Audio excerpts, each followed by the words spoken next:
Okay, so you are here with me. I have not looked at this at all. So this is City of the Wolves, the beta, and it has just come out. I'm going to start on the PS5 Pro, and then I'll probably try to get through all the different versions. I might do that more tomorrow. I'm somewhat keen just to play.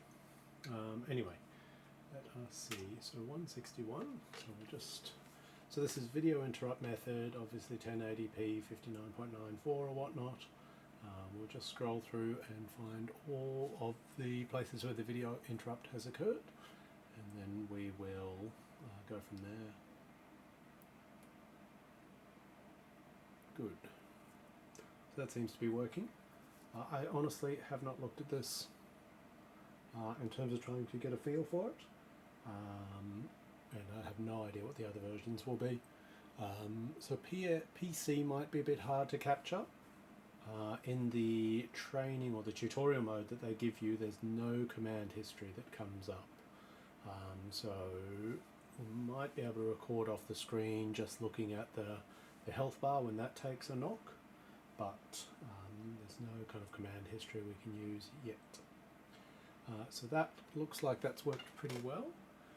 I'll just come back to here.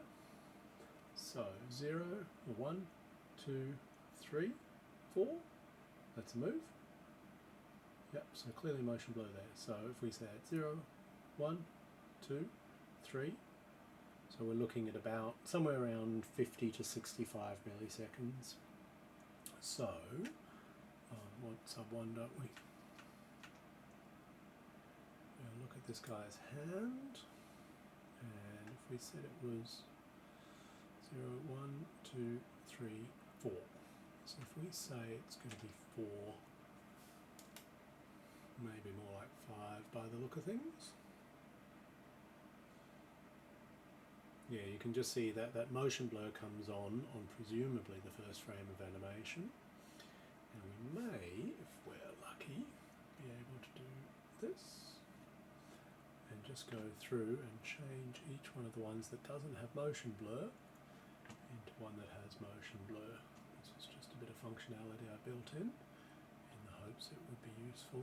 So I'm guessing, and it'll come up in just a second, 60 milliseconds on the PS5 Pro. Oops, that's too much. Dun, dun, dun. But the good thing is, and we'll pick it up in the before and afters in just a second, you could see that clearly in the after, the hand's gone. Okay. So that will make it pretty obvious that we've picked the right frame.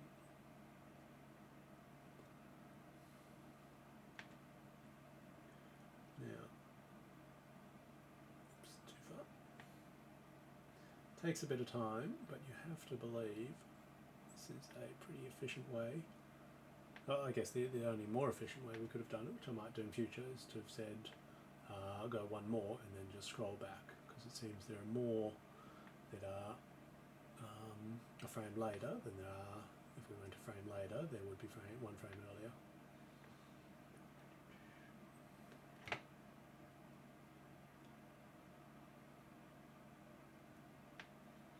Having these, it may well have filled in several of the before and after frames while we're doing this, which is good.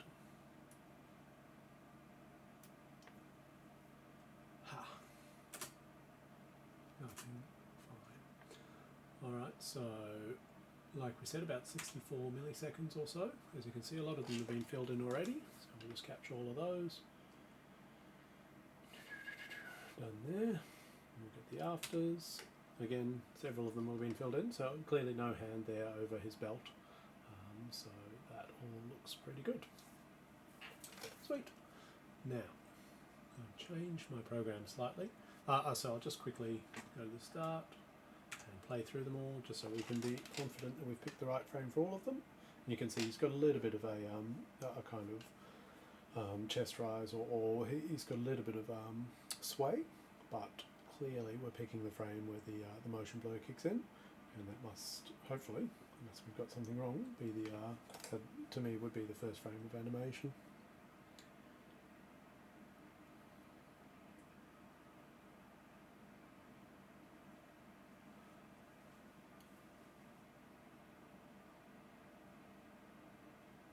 Okay, so that's scrolled through all of them.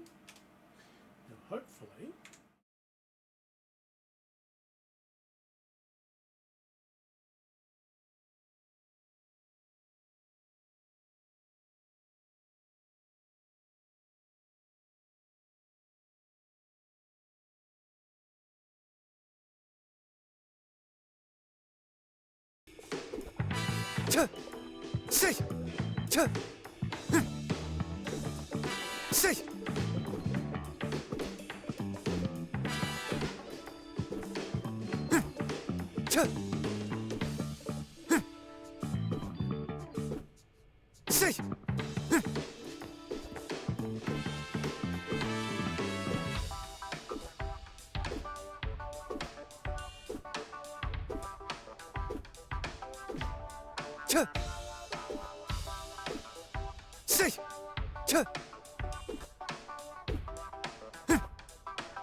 alrighty, so that all seemed to work, which is fantastic. So what are we, 69 milliseconds there. So 70 milliseconds, 3.5 frames or so. Done.